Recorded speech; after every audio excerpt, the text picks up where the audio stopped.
So Donald Trump held a press conference slash announcement on Tuesday, the 22nd of September, Monday, the 22nd of September, where he talked about what his administration believes is a potential link between Tylenol, acetaminophen, and autism. He also talked about childhood vaccinations, the childhood vaccination calendar, and autism.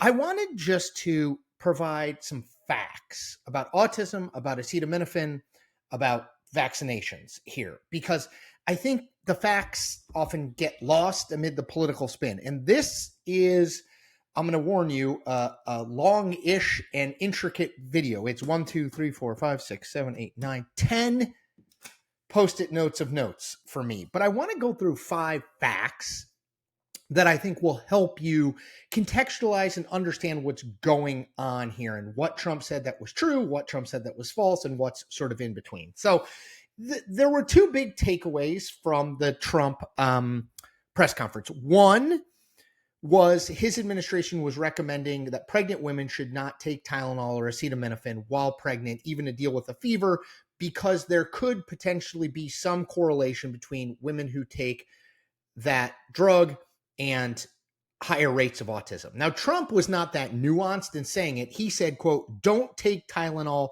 fight like hell not to take it." That is not, in fact, the guidance coming from his administration. It is, if you can avoid it, avoid it. If you can't, take it for short periods of time. Okay.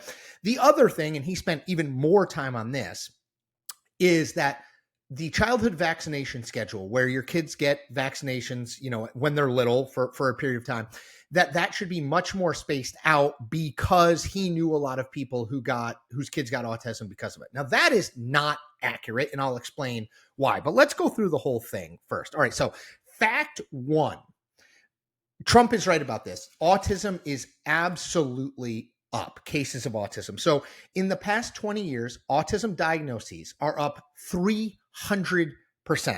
At this point, 1 in 31 kids in America are diagnosed as autistic by the age of 8. 1 in 31. Again, that's up 300%. That is absolutely true. Now, Trump, in his press conference, seemed to suggest that the reason for that was primarily because there's something going on. There's something in things that these kids are taking, or something in the environment. That is not at all proven by the science, at least at this point. What are the possible reasons? So most doctors and research have 2 reasons for it. Number 1, in the past 20 years, the definition of autism spectrum disorder, which is what autism is broadly called, has been widened, in that more people now fit into a diagnosis of autism than before. It is much less narrow. It can fit a much broader band of people, and it makes sense if it can fit a broader band of people that more people get diagnosed with it. The second is screening has become much more sophisticated and useful, in that 20 years ago, it was harder to screen for autism. We didn't screen for autism as much. Now we do. So we are screening more, hence we are finding more cases. Could there be other reasons? Sure, but I'm just telling you what the facts that we know in the medical community are. So that's fact 1. Autism diagnoses are way up, but we do not think that's, at least currently, the medical thinking. That's not because there's something going on. It's more, the definition is broader and we're screening more. All right, I've got 4 more facts for you. But before I do that, I want to make a pitch to you, which is, I hope you become a subscriber to this channel. I am 2 things. I am independent and I am authentic. I am independent from big media, big corporate media. I'm also independent from the 2 political parties. I will always tell you what I think. Second, I'm authentic. I'm never going to do fan service for you. I'm always going to give you my honest opinion, not because it's a Republican thought or a Democratic thought, but because I think it's right. I'm not always going to be right. You're not always going to agree with me, and that's good. You shouldn't agree with me all the time. All right, so let's go through our other facts. There are 2 really big studies on specifically acetaminophen / Tylenol and autism, okay? And they present slightly different views. So one of them, and that you're going to hear a lot about these if you haven't already, one of them is out of Sweden. They studied kids born between 1995 and 2019. That wound up being 2.5 million children. What they found effectively is that there was no difference between kids whose moms had taken Tylenol while they were in utero and kids who didn't.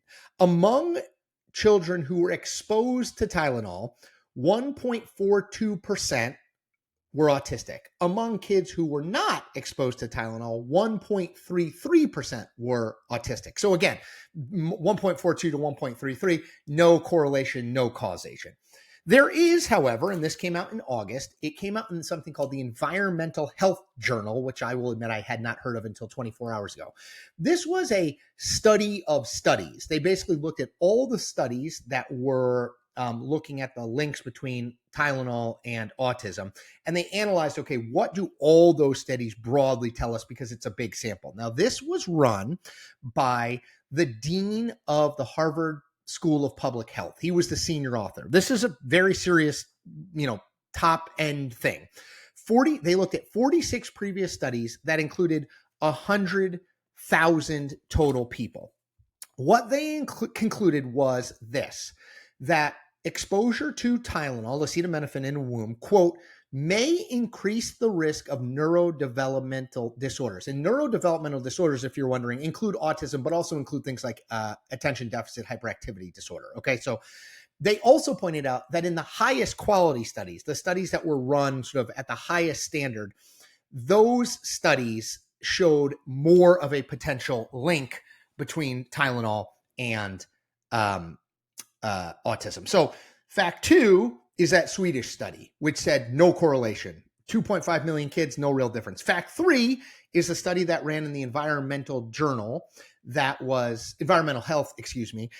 showed in the highest quality studies, their quote, may increase the risk of neurodevelopmental disorders if the mother took Tylenol and the kid was exposed to Tylenol in utero. I will note this on fact number 3 about that Harvard study.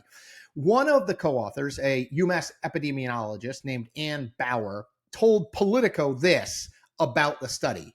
Quote, what we recommend is judicious use, the lowest effective dose for the shortest duration of time, talking about Tylenol. Again, not Donald Trump, don't take Tylenol, fight like hell not to take it. What we recommend is the judicious use, the lowest effective dose for the shortest duration of time. That's one of the co-authors of the study that suggested at least some potential linkage. Okay, now I want to talk about fact 4, which is something Donald Trump spent a lot of time on, which is the suggestion that the number of vaccines children are given in a short period of time when they are little could well be linked to autism. Now, this all goes back. The idea of vaccinations causing autism goes back to 1998. And it goes back to a guy named Andrew Wakefield, who was a gastrointestinal doctor in London.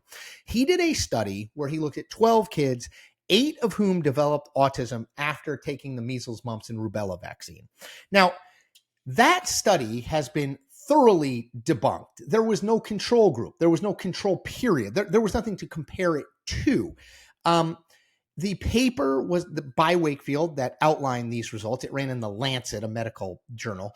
It was eventually retracted, and the authors of it had pulled their names off of it before it was retracted. Now, why did Wakefield find what he found, and that onset of autism after the MMR vaccine? Well, most doctors suggest that it's an unfortunate coincidence that the autism of onset is often 18 to 24 months, is often when vaccines are being given frequently. So that yes, there is similarity there. They both happen at the same time, but one does not cause the other. I will cite this. There have been 16 studies since the Wakefield study in 1998 that eventually was debunked and said, was linking vaccines to autism. Initially the MMR vaccine, but then vaccines more broadly and the vaccine schedule. There have been 16 studies since that one that looked at any possible links between things that are in vaccines, the MMR vaccine, and autism. These are large population studies that found no relationship between the MMR vaccine and autism, or the schedule and number of vaccines given to children and autism. Okay, so that's fact 4. Final fact. So what does cause autism? The truth is, if you read the literature, and I tried to go through it and read it, it's very likely that there is no one cause. There is some suggestion that low levels of folate in the mother, a vitamin, could have some role in it. There is some evidence that autism is genetic. more common among people related by genes. There are also environmental factors that could play a role. Older parents, if the child was premature, if the mother had diabetes or was overweight. These are all things that are potentially in the mix. There is no silver bullet is the answer, at least right now. There's nothing that suggests that if it's Tylenol or vaccines, none of these things. It appears to be, and we're still learning, obviously, but it appears to be something that is not caused by a single thing, which is frustrating because it means we can't eliminate that one thing and therefore eliminate autism. I get it. So I just wanted, those are my 5 facts. Yes, fact 1, autism diagnoses are up. Fact 2, there is a Swedish study that found no correlation between acetaminophen, Tylenol, and autism. Fact 3, there was a Harvard study of studies that showed that taking Tylenol, quote, may increase the risk of neurodevelopmental disorders. Fact 4, there's 0 evidence of vaccines causing autism. 0. It's based on a debunked study from 1998. And last, we don't know what exactly causes autism, and the current thinking is that it's caused by a multifactorial, like it's not caused by any one thing. Those are my 5 facts. I hope that this video helps you understand it better. Donald Trump did a poor job, in my mind, of making things clear about what we know and what we don't know as it relates to vaccines, Tylenol, and autism. I hope this helped clear it up. As I said before, I hope you become a subscriber. That helps me continue doing what I'm doing, which is just this kind of stuff. I also hope you like and comment on this video. That helps me get my stuff out to people who aren't already subscribers.